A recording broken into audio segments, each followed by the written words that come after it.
അപ്പോൾ നമ്മൾ പഠിക്കാൻ പോകുന്നത് പേജ് നമ്പർ 99. എല്ലാവരും എടുക്കുക. 99ാമത്തെ പേജ് എടുത്തു കഴിഞ്ഞ് കഴിയുമ്പോൾ അവിടെ ഒരു ബോക്സിനകത്തൊരു ഭാഗം തന്നിട്ടുണ്ട്, കാറ്റ്ലേജ്. കാറ്റ്ലേജ് എന്ന് പറയുന്നതിന് മറ്റൊരു പേര് അല്ലെങ്കിൽ മലയാളത്തിൽ പറയുന്നതാണ് തരുണാസ്ഥി എന്നാണ് പറയുന്നത്. ഓക്കെ, അപ്പം നമ്മൾ എന്താണ് ചെയ്യുന്നത്? ആ ഭാഗമാണ് പഠിക്കാനായിട്ട് പോകുന്നത്. What is cartilage? എന്താണ് കാറ്റ്ലേജ് അല്ലെങ്കിൽ തരുണാസ്ഥി എന്ന് വെച്ചാൽ? Cartilage is the connective tissue which is softer and more flexible than bones. എന്താണ് കാറ്റ്ലേജ് എന്ന് ചോദിച്ചാൽ നമുക്കറിയാം, കാറ്റ്ലേജ് എന്ന് വെച്ച് കഴിഞ്ഞാൽ അസ്ഥികളാണ്. എന്നാൽ അവയുടെ പ്രത്യേകത എന്താണ്?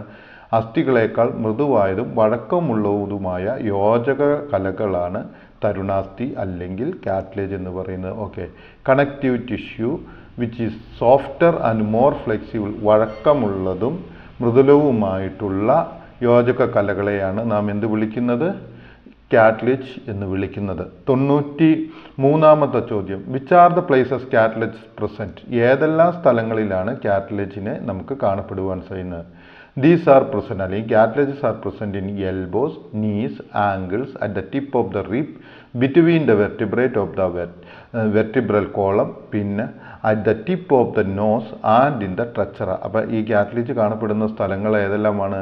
കൈമുട്ടുകൾ, കാലുമുട്ടുകൾ, കണങ്കാലുകൾ എന്നിവയിലും, വാരികളുടെ അഗ്രങ്ങളിലും, നട്ടെല്ലിലെ കശേരുകൾക്കിടയിലും, ചെവിക്കുടയിലും, മൂക്കിൻ്റെ അഗ്രഭാഗത്തും, ശ്വാസനാളത്തിലും നമുക്ക് എന്തിനെ കാണുവാനായിട്ട് സാധിക്കും? കാറ്റ്ലേജിനെ കാണുവാനായിട്ട് സാധിക്കും. ഓക്കെ, അപ്പോൾ നിങ്ങൾക്ക് മനസ്സിലായി എന്ന് വിചാരിക്കുന്നു. എവിടെയൊക്കെയാണ്? It is seen in elbow and knees and ankles എന്ന് വെച്ച് കഴിഞ്ഞാൽ ഏതാണ്? കൈമുട്ടുകൾ, കാൽമുട്ടുകൾ, കണങ്കാലുകൾ എന്നിവയിൽ നമുക്ക് കാണുവാനായിട്ട് സാധിക്കും. പിന്നീട് എവിടെയാണ് കാണപ്പെടുന്നത്? At the tip of the rib, അതായത് വാരികളുടെ അഗ്രത്തിലും, between the vertebrate of the vertebral column എന്ന് വെച്ച് കഴിഞ്ഞാൽ എന്താണ്? Between the vertebrate of the vertebral column എന്ന് വെച്ചാൽ നട്ടെല്ലിലെ കശേരുക്കൾക്കിടയിലും. പിന്നെ കാണപ്പെടുന്നത് എവിടെയാണ് കാറ്റ്ലേജ് കാണപ്പെടുന്നതെന്ന്? പിന്നെ അതായത് ചെവിയുടെ ആ കുടയായിട്ട് പുറത്തു നിൽക്കുന്ന ഭാഗം. At the tip of the nose, അതായത് മൂക്കിൻ്റെ അഗ്രഭാഗത്തും, ആൻഡ് ഇൻ ദ ട്രച്ചറ, അല്ലെങ്കിൽ ട്രച്ചറ എന്ന് വെച്ച് കഴിഞ്ഞാൽ എന്താണ്? ശ്വാസനാളത്തിലും ഇവയെ നമുക്ക് കാണപ്പെടുവാനായിട്ട് അല്ലെങ്കിൽ ഇവയെ കാണപ്പെടുന്നു.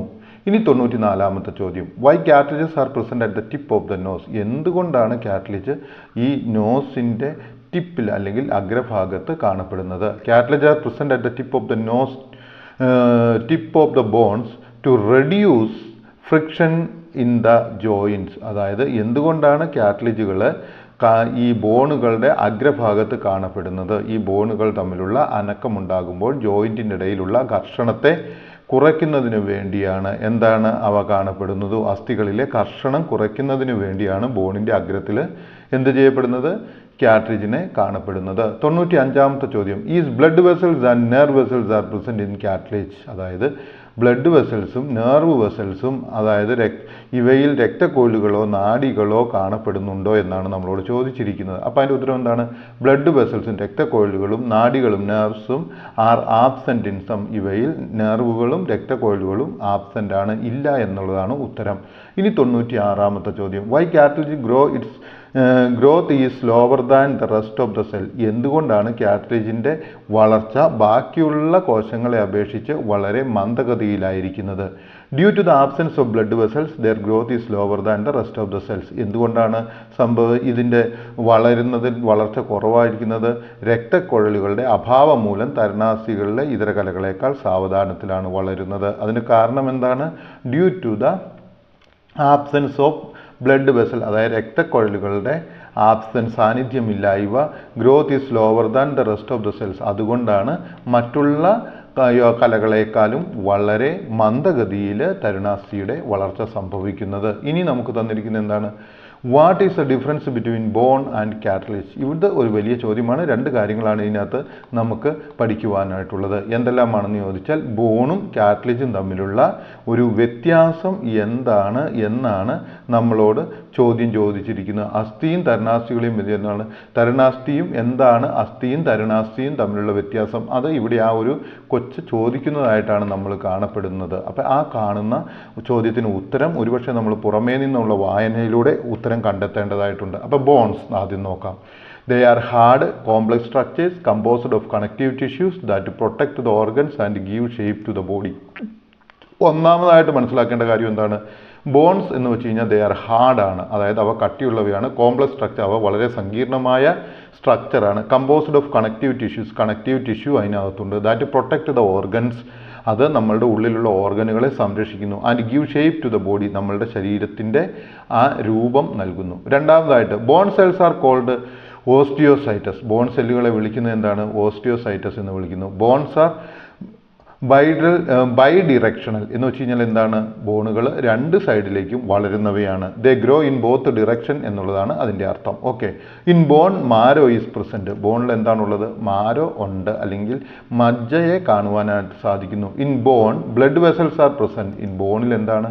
ബ്ലഡ് വെസലുകളുടെ സാന്നിധ്യമുണ്ട്. Bones contain deposits of calcium salt, അതായത് ബോണുകളിൽ എന്തെല്ലാമാണ്? കാൽസ്യത്തിൻ്റെയും സോൾട്ടിൻ്റെയും ഡെപ്പോസിറ്റിനെ കാണപ്പെടുന്നുണ്ട്.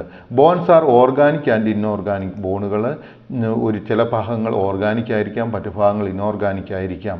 Bones are rich with blood supply. ബോണിന് എന്താണ്? വളരെയധികം രക്തത്തിൻ്റെ സപ്ലൈ അല്ലെങ്കിൽ രക്തം കാണപ്പെടുന്നുണ്ട്. Bones have Haversian canals. ബോണിന് എന്താണുള്ളത്? ഒരു ഹവേഴ്സൺ കനാലുണ്ട്. എന്ന് വെച്ച് കഴിഞ്ഞാൽ എന്താണ്? A series of microscopic tube in the outermost regions of bone called cortical bones. They allow blood vessels and nerves to travel through them to supply the ഓസിയോസൈറ്റസ്. അപ്പോൾ എന്താണ്? ബോണുകൾ എന്താണ് ചെയ്യുന്നത്? ഓസിയോസൈറ്റസ് ആയിട്ട്, അതായത് ഓസിയോസൈറ്റസ് എന്ന് വെച്ച് കഴിഞ്ഞാൽ എന്താണ്? നിങ്ങൾക്ക് ഓൾറെഡി ഞാൻ മുൻപുള്ള വീഡിയോയിൽ പറഞ്ഞിട്ടുണ്ട്. ആ ഓസിയോസൈറ്റസ് പ്രക്രിയയ്ക്ക് സഹായിക്കുന്നതിന് വേണ്ടിയിട്ട് ഹവേർഷ്യൻ കനാൽസ് ഉണ്ട്. ആ കനാലുകളിൽ കൂടി എന്താണ്? ബ്ലഡ് ഇങ്ങനെ സപ്ലൈ ചെയ്തുകൊണ്ടിരിക്കുകയാണ്. Okay. Bones have Volkmann canal. പിന്നെ എന്താണുള്ളത്? ബോൾസിന് വോൾക്കമൻ കനാൽ എന്ന് പറഞ്ഞൊരു കനാലുണ്ട്. There anatomic arrangements in the cortical bones that allow blood vessel to enter the bones from periosteum, അതായത് പെരിസ്റ്റീയത്തിൽ നിന്നും ബോണിനകത്തേക്ക് കയറുവാനായിട്ടുള്ള ആ ഭാഗങ്ങളാണുള്ളത്. അപ്പോൾ ബോൺസിന് എന്താണ്? വോൾക്കം കനാലുണ്ട്. അതുപോലെ തന്നെ ബോണിന് വേറെ ഏതാണുള്ളത്? ഹവേർഷൻ കനാൽസും ഉള്ളതായിട്ട് നമ്മൾ പഠിച്ചു. Bones types are two. ബോണിന് രണ്ട് തരത്തിലാണുള്ളത്, compact bone and spongy bone. അപ്പോൾ രണ്ട് തരത്തിലുള്ള ബോണുകളാണുള്ളത്, compact bone and spongy bone. ഇപ്പോൾ ഇനി നമ്മൾക്ക് വേണമെങ്കിൽ ചോദിക്കാം, ഇവിടെ ബോൺ എന്ന് തന്നിട്ട് ഞാനൊരു ഹെഡിങ് തന്നിട്ട് what are the characters of bone എന്ന് ചോദിച്ചാൽ ഇത് നിങ്ങൾക്ക് എഴുതാവുന്നതാണ്. എനിക്ക് തോന്നുന്നു ഈ ഭാവം നിങ്ങൾക്ക് മനസ്സിലായി എന്ന് തോന്നുന്നു. ഇനി what are the things found in the bones or how is the bone functions എന്ന് ചോദിച്ചാലും നിങ്ങൾക്ക് വേണമെങ്കിൽ ഈ ഉത്തരം തന്നെ എഴുതി കഴിഞ്ഞാൽ നിങ്ങൾക്ക് ജയിക്കുവാനുള്ള മാർക്ക് കിട്ടും. അപ്പോൾ ഈ ബോണിനെ കുറിച്ച് അത്യാവശ്യം ഒരു 4 മാർക്കിൻ്റെ ചോദ്യമൊക്കെ വന്നാൽ ഈ ഉത്തരം അങ്ങോട്ട് എഴുതി വയ്ക്കുക. എങ്ങനെ വന്നാലും നിങ്ങൾക്കൊരു 2, 2.5, 3 മാർക്ക് കിട്ടുന്നതായിരിക്കും. ഇനി നമ്മൾ പഠിക്കാൻ പോകുന്ന ഏതാണ്? കാറ്റ്ലേജിനെ കുറിച്ചാണ്, അല്ലെങ്കിൽ തരുണാസ്ഥികളെ കുറിച്ചാണ്. It is a soft simple structure. തരുണാസ്ഥികൾ എന്ന് പറയുന്നത് വളരെ ലളിതമായിട്ടുള്ളതും ലളിതമായിട്ടുള്ള സ്ട്രക്ചറോട് കൂടിയവയാണ്. It is composed of connective tissues that offers flexibility to the joints. അതെന്താണ് ചെയ്യുന്നത്? കണക്റ്റീവ് ടിഷ്യൂകളാണ് അത് നിർമ്മിക്കപ്പെട്ടിരിക്കുകയാണ്. അവ എന്ത് ചെയ്യുന്നു? ജോയിൻറ്റുകൾക്ക് ഫ്ലെക്സിബിലിറ്റി നൽകുന്നു. And protect from external and internal shock. അതുപോലെ തന്നെ അവ പുറമേ നിന്നുള്ള ഷോക്കുകളിൽ നിന്നും അതിനെ സംരക്ഷിക്കുകയും ചെയ്യുന്നു. രണ്ടാമതായിട്ട് കാറ്റ്ലേജ് സെൽസ് ആർ കോൾഡ്